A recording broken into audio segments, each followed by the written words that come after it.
Hey there, I'm Valentina, and I've been thinking a lot about life lately. I'm big on being independent, thanks to my amazing dad who raised me that way. But things got a bit complicated recently when I had some issues with my not-so-friendly mother-in-law. Let me tell you how my husband Alan and I met. We were interns at the same marketing job when I was 24. We became good friends, and as you can guess, spending more time together made us fall deeply in love. So when we found out we were expecting a baby last year, we couldn't resist getting married. Some might think it was just because of the baby, but we genuinely wanted to make it official. It was a special moment, and the only person who knew beforehand was my best friend, Kara. When we told our parents, the reactions were different. My family isn't your typical Hispanic family. My father started with very little but built a successful company despite facing challenges as a person of color. He always encouraged my mom and me to break stereotypes and chase our dreams. Because of our unique background, my parents were totally fine with us eloping and getting married. They were genuinely happy for us, and when we shared the baby news, they were overjoyed. However, Alan's parents didn't seem as thrilled. They weren't as engaged or excited about our marriage like my parents were. A week after we shared the news, my parents came over to our apartment for dinner, bringing their blessings and excitement. We invited Alan's parents too, but they didn't show up. Fast forward to my second trimester, and Alan's parents finally decided to visit us while they were in town for a friend's wedding. We all had dinner together at our place, but it was awkward. I was really looking forward to getting to know them better since we're family now, right? During dinner, Alan's dad kept asking questions about my dad's company, which made me uncomfortable. Alan's mom, Elaine, seemed especially focused on me, and it was clear she wasn't on my side.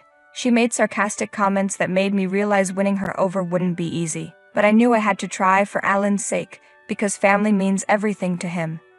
The dinner was a disaster, and Elaine made it clear she wasn't happy. But I did my best for Alan, even though it was tough. Life went on, and Alan stayed busy with his marketing job, but dealing with his parents, especially Elaine, wasn't easy. While I was taking time off due to my pregnancy, we were about midway through the third trimester, when my best friend Kara suggested it was time for a baby shower. We loved the idea. Being someone who loves to go all out, I wanted it to be the most amazing baby shower ever. We decided to invite all our friends and, of course, both of our families who hadn't met each other yet. It seemed like the perfect chance to bring everyone together. Kara, who's great at event planning, found us a beautiful, spacious botanical garden venue since our apartment couldn't fit so many people. About a week before the big day, we sent out invitations to all our friends and family, and both of our families confirmed they'd be there to celebrate with us. Both sets of parents arrived in town the day before the baby shower, and I had an idea. I suggested that we take them out to dinner to get to know each other in a more private setting before the big event. I thought it would be a great way to help everyone feel more comfortable before the baby shower. But little did I know, this plan would completely dampen my mood for the upcoming celebration. We made dinner reservations, and my mom was the first to arrive. I'd asked her where Dad was, and she said he got caught up with something important. As we were catching up at the table, Alan's parents joined us. My mother-in-law greeted my mom with a cold smile, and you could feel the tension in the air. Then my mom got up and shook hands with my father-in-law. "It's nice to meet you, Mariana." "Ah, nice to meet you. Oh, we once hired a maid for our house who had the same last name as you," my mother-in-law said. We all just looked at each other, thinking, did she really just say that? "Oh really? That's an interesting coincidence. Anyway, let's order some drinks," my mom replied, trying to move on. "That's a great idea. Also, why isn't your dad here, Valentina?" Elaine asked, and just like that, her comment got swept under the rug. To be honest, I was fuming inside. How could she make such a thoughtless comment to my mom? It really got under my skin. I couldn't understand why Elaine would say something so hurtful and insulting, not just to me, but especially to my family. I tried to put myself in Elaine's shoes, wondering if maybe she had some reservations about me because Alan and I eloped without informing her. Maybe that was why she wasn't accepting of our relationship. But even then, that didn't excuse her rude behavior toward my mom. I felt terrible for my mom. I couldn't believe she had to sit through dinner with that hurtful comment hanging over her. It's one thing if Elaine didn't like me, but my mom didn't deserve any of that negativity. I tried my best to shift my focus away from the awkward encounter. The rest of the dinner was just small talk between the parents while Alan and I continued to chat about the baby and our excitement for the future. After dinner, when it was time for our parents to leave, I walked my mom out. While Alan was seeing his parents off, I felt the need to apologize to my mom for Elaine's behavior. "Mom, I'll see you tomorrow. Thank you for being here. I'm sorry about what Elaine said. She hasn't exactly warmed up to me yet, but I'm hoping she'll come around eventually. It's okay, Maija. You're a wonderful girl, and I know you'll win her over in time. Your dad and I will see you tomorrow. Get home safe. Bye, Valentina." "Bye, love you." Tell Dad his presence was missed. The car ride home was just as awkward as the dinner. I was really hoping Alan would say something about his mom's behavior or at least explain it, but he didn't bring it up, and I was surprised. I decided not to confront him at that moment because I didn't want to ruin the baby shower. I figured I'd talk to him about it after the event, hoping we could sort things out then. So we got home, tried to sleep off the tension, and woke up to the big day, the baby shower. We reached the venue around noon, and Kara was already there, busy setting everything up with the workers. She was doing an amazing job, and the place looked incredible with balloons, confetti, flowers, decorations, glitter, and sparkles everywhere. Guests started arriving at 2, and Alan and I were on hosting duty, trying to make everyone feel welcome. But just as my parents showed up, Alan's parents walked in too, and I wasn't sure how to feel after the drama from the night before. I was still upset with Alan, but I kept my cool for the moment. Then, to my surprise, Elaine decided to break the ice. "Hello, Mariana. Hello, Manuel. Hey, it's nice to see you again. You know, I've been thinking about what happened yesterday, and I just wanted to say I'm sorry for my behavior. It was totally uncalled for. No worries, it's nothing we can't move past. Let's just move forward and enjoy today, okay? This is my husband, Manuel. Manuel, meet Elaine. It's nice to finally meet you in person, Manuel," Elaine said. "Likewise, Elaine. And oh, Mr. Herrera, this is my husband, William. Actually, William knows all about your company. Back in the day, you were quite the talk when you were up and coming. Nice, I know your husband too." "The world is so small," my dad responded. "Ah, what? You know my husband, William? Have you guys met before?" Elaine asked, surprised. What just happened? It turns out that not only was Elaine caught off guard, but all of us were totally shocked to find out that William and my dad already knew each other. "You've got to be kidding, right? How do you know him?" I asked. "Well, he works with me." "Wait, hold on, none of us knew this. Dad, you have some explaining to do. Fill us in, please." "He manages my $50 million portfolio," my dad admitted. "What about that job with Christopher? Weren't you managing for him, William?" Elaine questioned. "Couldn't we just talk about this when we get home?" William replied. "Dad, why didn't you tell us about this before? You've been keeping this a secret from us?" I asked, still trying to understand what was going on. "Yeah, how did this even start?" Alan added. "It's not like that. It just never came up. Let's not make a big deal of it, okay? You have guests waiting," my dad said, trying to move on. Wow, what a whirlwind of a day it had been. The revelation that William and my dad knew each other took us all by surprise, and it just got swept under the rug during the baby shower. But honestly, I couldn't stop thinking about it. My father-in-law had been working for my dad. Why didn't William mention it last night when Alan brought up my dad at dinner? And did my dad already know him before hiring him? So many questions were swirling in my head. Despite the lingering mystery, the baby shower went well, but that topic was like an elephant in the room. Alan and I could no longer ignore it. He even told me that we needed to talk about it because he had no idea either. After the party wrapped up and we got home, we both decided to make those calls, individually of course. Alan called his dad and I called mine. We retreated to separate rooms and made our respective calls to our family members. We agreed that after talking, we'd compare notes and figure out the truth. "Hey, Dad. Maija, you should be resting. Today was a long day and the baby's due soon." "I know, Dad, but I just wanted to talk to you about something first. How long has my father-in-law been working for you?" "For about a month now. I didn't realize he was your father-in-law when I hired him. It was just a coincidence. I mean, how could I possibly know? He had just been fired by his management team, and I gave the poor guy a chance. He knew all about you, though. A couple of months ago, when I met him and Elaine for the first time, he couldn't stop praising you and your company. It's just strange that he never mentioned me to you, don't you think? I asked, still puzzled. You know, people have their own ways of doing things, and sometimes they keep certain things to themselves.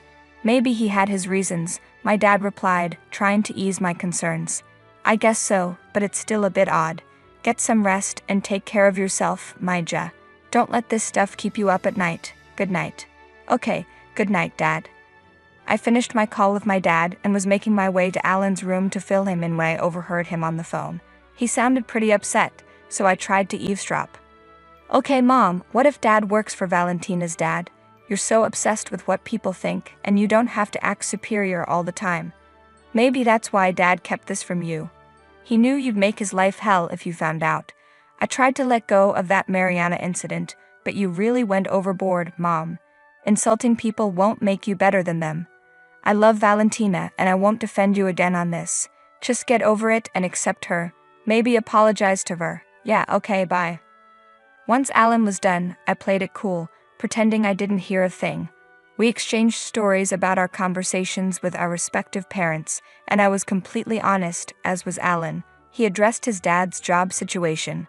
His dad had been in a tough spot, going through a rough patch after getting fired. William lucked out and got selected for my dad's job that he had posted about. He didn't mention it to Elaine and the rest of the family, knowing she'd flip out. She wouldn't want William working for Manuel, because she wouldn't want her family to be in any way dependent on her son's wife's family. Her ego got in the way. I have to say that I admire Alan's dedication to making things work between us and his mom. He meant the world to me and wanted her to rethink her stance and apologize for her problematic comments. Despite her past antics, I was willing to give her another shot for Alan's sake. He said she just needed some time. A whole month passed and the baby was ready to make her grand entrance. Luckily, Alan was there when my water broke, and he rushed me to the hospital. We were blessed with a little girl, and we named her Catalina. She was just the cutest when I first saw her. Once we got home, our friends couldn't wait to meet our little baby girl. My parents caught a flight the very next day. Kara was all pumped up because now she had a niece to play dress-up with. Alan reached out to his mom and shared the news of our daughter's arrival. Even after weeks of not speaking to her, she didn't visit us for a whole week. But then, out of the blue, she called Alan and asked if she could make arrangements for my parents to visit, so she could apologize and start anew with our family. I called my folks and asked if they could drop by for a day, and they were totally up for it. We were over the moon, feeling super strong as a couple and soaking up all the happiness. The big day finally arrived and Alan and I prepared some mouth-watering dishes to celebrate with everyone. Catalina was the star of the show, bringing our families together. Soon enough, everyone had gathered. My mom surprised me with the sweetest gift, a matching baby blanket and a pastel pink mummy scarf made out of soft wool that she had knitted herself. It was so thoughtful, and I cherished it dearly, keeping it safe in my room. As we all settled in, Alan's dad took the lead and apologized for not informing my dad earlier that he was my father-in-law. It was a good step to break the ice, and from there, everyone started mingling and getting along. My mom and Elaine even cleared the air, and it seemed like they were bonding over how adorable Catalina was and how she had gotten my eyes and Alan's nose. But in the middle of it all, I noticed Elaine was missing. I went to look for her and found her in my room. Elaine was soaking the scarf my mom made in her glass of fine wine, and to make matters worse, she poured the remaining wine all over the blanket. I could not believe the audacity of this woman. Without thinking, I snatched the wet scarf from Elaine's hands and stormed back into the living room where everyone was seated. All eyes were on me and Elaine followed me out. Okay, that's it, Elaine. You've been driving me nuts since day one, insulting my parents, acting all high and mighty, and now ruining this sweet gift from my mom. You've been nothing but bitter, and you've treated me like trash. What the hell, Mom? What did you do now? Alan interjected. She ruined the present my mom got us. How immature is this? Why are you doing this? Being this petty isn't making you look good, you know. I've given you way too many chances. I've seriously given it so many tries to let go of the past and move on, but it's like you're stuck in your ways, huh? I've been putting in the effort to build a connection with you because I genuinely care about your son. I've put up with all the nonsense, but it's like you're not even willing to hear me out. You're just so set on trying to hurt me. I think it would be better if you just left and stayed away from my family. Alan, please, honey. You're my child, and yet you're the one who's acting like a child. We've tried to give you a chance to make things right, but you keep pushing it. I won't tolerate this behavior anymore. Dad, can you take Mom home? Elaine, maybe it's best if we go home now, William chimed in. Let me tell you, it was like a drama straight out of a reality show. When Alan put his foot down and asked his mom to leave, the whole room went silent. You could have heard a pin drop. Elaine's face turned white as a ghost, and she started bawling like a baby. It was like a soap opera unfolding right before our eyes. I have to admit, seeing the look on Elaine's face after her son asked her to leave was pretty satisfying. As she walked out with tears in her eyes, I couldn't help but feel a little vindicated, and it felt pretty darn good. I always believe in treating people with kindness and respect, but sometimes some folks just need to learn their lesson the hard way. Alan was very apologetic to my parents, and honestly, they deserved it. Even my dad told me that the next day, my father-in-law reached out to him at work and apologized for his wife's behavior. But hey, we're done with all that nonsense now. We've cut off Elaine from our lives, and good riddance, I say. Ain't nobody got time for that negativity when we've got our adorable little Catalina in the picture. Alan was a bit down about his mom, but he's doing what's best for our little family, and honestly, she's been trying to reach out through William, but it's all just a show. I ain't falling for that act again. What goes around comes around, folks.